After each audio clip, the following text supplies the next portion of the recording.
ayat yang pertama sampai dengan ayat yang kelima. Firman Tuhan berbunyi demikian ya. Keluhan Yeremia dan jawaban Allah. 1, 2, 3. Engkau memang benar ya Tuhan. Bila mana aku berbantah dengan Engkau, tetapi aku mau berbicara dengan Engkau tentang keadilan. Mengapakah mujur hidup orang-orang fasik, sentosa semua orang yang berlaku tidak setia? Engkau membuat mereka tumbuh dan mereka pun juga berakar. Mereka tumbuh subur dan menghasilkan buah juga.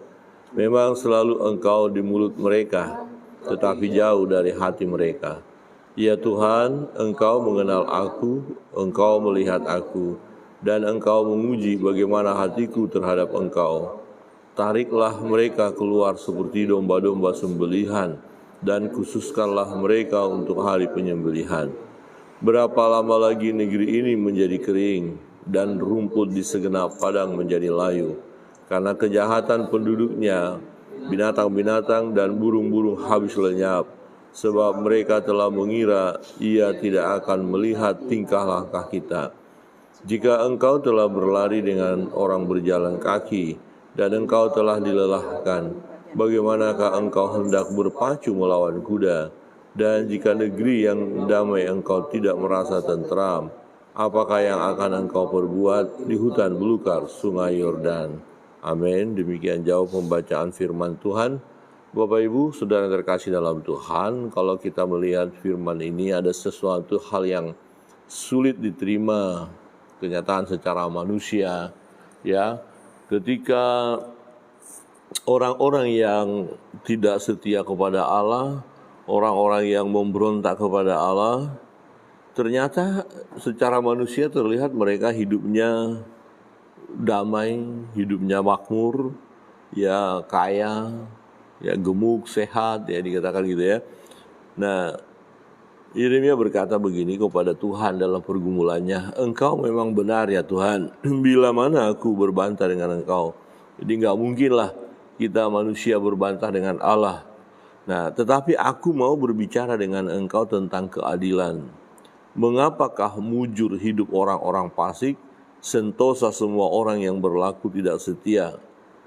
Kok hidup mereka itu aman ya? Kok hidup mereka itu makmur ya, mujur? Mereka bisnisnya berhasil, ya keluarganya juga baik-baik tuh kelihatan tuh. Ya mereka sehat-sehat, ya mereka berpesta pora dengan senangnya. Ya sepertinya nggak ada masalah bagi mereka. Ya. Nah ini juga bisa menjadi pergumulan kita ketika kita melihat ada orang-orang yang ya tidak setia kepada Tuhan, ya bahkan hanya di bibir saja menyebut nama Tuhan, tapi kok aman-aman saja mereka, baik-baik saja, ya makmur, mereka sejahtera, sentosa ya. Nah di ayat 2 berkata begini, Engkau membuat mereka tumbuh dan mereka pun juga berakar, mereka tumbuh subur dan menghasilkan buah juga. Memang selalu Engkau di mulut mereka, tetapi jauh dari hati mereka. Jadi kalau orang beragama ini agama hanya sebatas di mulut saja. Ya. Tetapi kita melihat bagaimana mereka berhasil, ya mereka makmur, sejahtera. Terus di mana dong hukuman bagi mereka? Kenapa Allah membiarkan mereka? Nah, sementara hamba Allah ini yang setia kepada Tuhan justru mengalami penderitaan ya. Secara pribadi dia tertekan, saya setia kepada Tuhan, tapi kok saya malah menderita, malah susah hidup ini karena harus mempertahankan kebenaran. Jadi posisi seperti Yeremia, anak-anak Tuhan, orang benar, ya bisa mengalami seperti yang dialami Yeremia. Kira-kira begini, kalau kita bisnis, kita mau tipu-tipu, kita akan cepat kaya, berhasil. Nah, tapi kalau kita jalannya benar aja, jalurnya wadi banyak, kesulitan banget ya. Misalnya kita nggak pakai main suap, wah bisnisnya ada tender begitu kita nggak bisa menang. Nah sementara ada orang yang main suap, ya dia yang memenangkan tender, kemudian dia kelola bisnis itu dengan baik, proyek itu, dan dia kaya raya. Nah sementara orang baik-baik saja, jalurnya lurus-lurus saja, nggak berhasil ya. Ya pokoknya dia ikutin aturan demi aturan dengan baik, ternyata susah dia berkembang. Nah, terus keadilan Tuhan di mana? Ya, Tuhan adil ya. Tuhan pasti adil, tidak mungkin tidak adil ya. Nah, persoalannya begini. Yeremia belum mampu melihat pada saat dia bergumul garis akhir dari mereka yang melakukan hal yang tidak benar itu.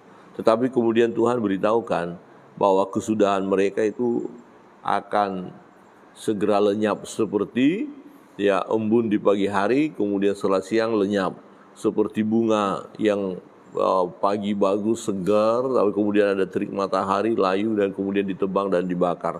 Jadi keadilan Tuhan sesuai dengan waktunya Tuhan, pastilah ada hukuman bagi orang-orang yang melakukan kecurangan, ya, mereka yang hanya di mulut saja mengaku Tuhan tapi kelakuan tidak, di hati tidak, itu akan kena hukum juga.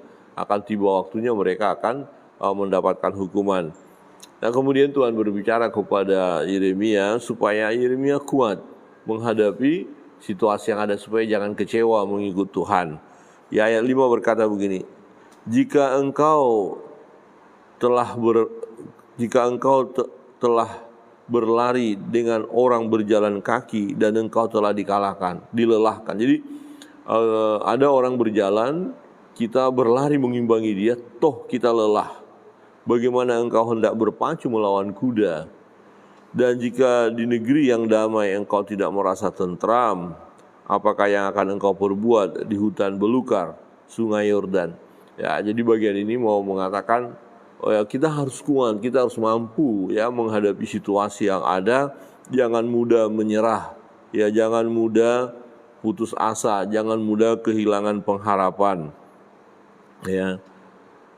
Di ayat 6 berkata begini, sebab saudara-saudaramu dan kaum keluargamu mereka sendiri juga berbuat khianat terhadap engkau, mereka juga bersama-sama di belakangmu. Janganlah percaya kepada mereka sekalipun mereka berkata manis kepadamu, ya. Jadi jangan mempercayai yang lain walaupun sepertinya memberikan dukungan, memberikan semangat, tetapi bisa dibalik itu mereka sebenarnya nggak mendukung, ya. Mereka berkhianat. Jadi yang utama adalah tetap percaya kepada Tuhan. Kuatlah di dalam Tuhan. Amin. Kuatlah di dalam Tuhan. Jadi terserahlah orang-orang itu, kalau mereka asik dengan perbuatan jahatnya, kemudian kita lihat mereka makmur, bahagia, sejahtera secara manusia, ya udah itu urusan mereka. Tetapi satu hal, jangan kita ikut-ikutan dengan gaya mereka, ya. Kalau ada orang yang bermain curang dalam bisnis, dalam usaha, dalam pekerjaan, jangan ikut-ikutan main curang. Kalau ada orang yang main suap, ya, orang-orang tertentu yang yang punya posisi disuap supaya kita diloloskan terus dalam keinginan-keinginan kita, apakah usaha, pekerjaan, segala macam itu, ya jangan ikut-ikutan, ya. Jangan ikut-ikutan main curang, ya, tetapi tetaplah lakukan sesuai dengan kebenaran. Nah, walaupun nanti kita melihat, loh, saya lakukan yang benar, saya berdoa, saya ikutin aturan jalur-jalur yang sudah ada, kita ikutin, loh, tapi kenyataannya nggak jadi nih, kok lama banget, ya, kok dipersulit, ya, itu satu resiko yang harus kita hadapi.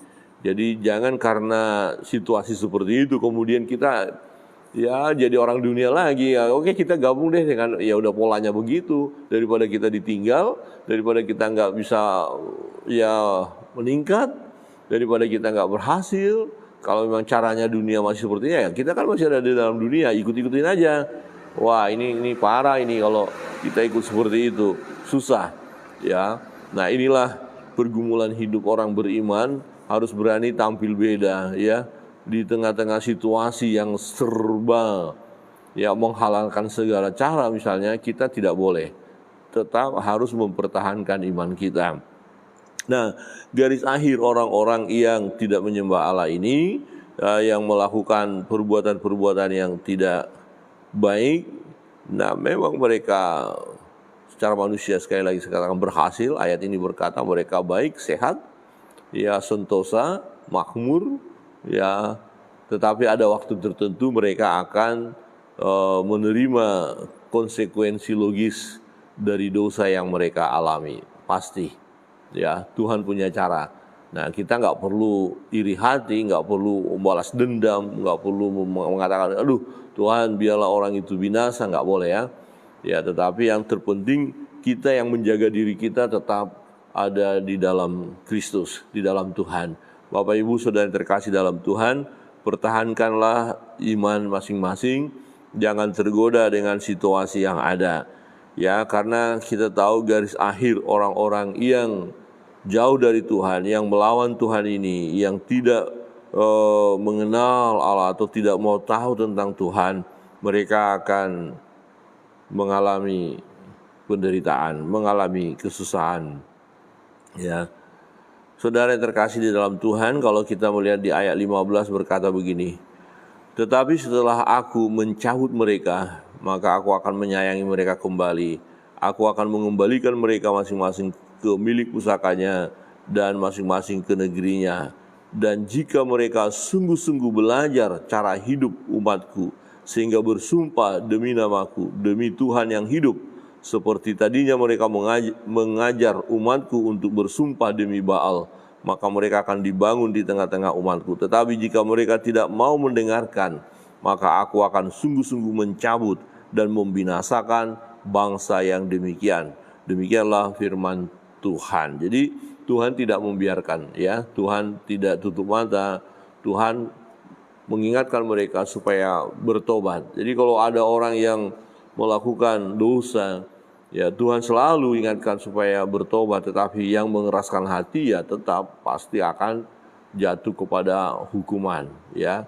Jadi kita kalau memang Tuhan ingatkan kita sedang dalam kondisi melakukan perbuatan yang tidak benar di hadapan Tuhan dan Tuhan ingatkan kita, ya langkah kita adalah segera bertobat, ya minta ampun di hadapan Tuhan dan berhenti, jangan melakukan kegiatan yang tidak benar itu, jangan melakukan kecurangan itu, korupsi ya misalnya, ini lagi tren ini negeri kita ya, banyak pejabat-pejabat yang disorot dan ada yang sudah ditangkap.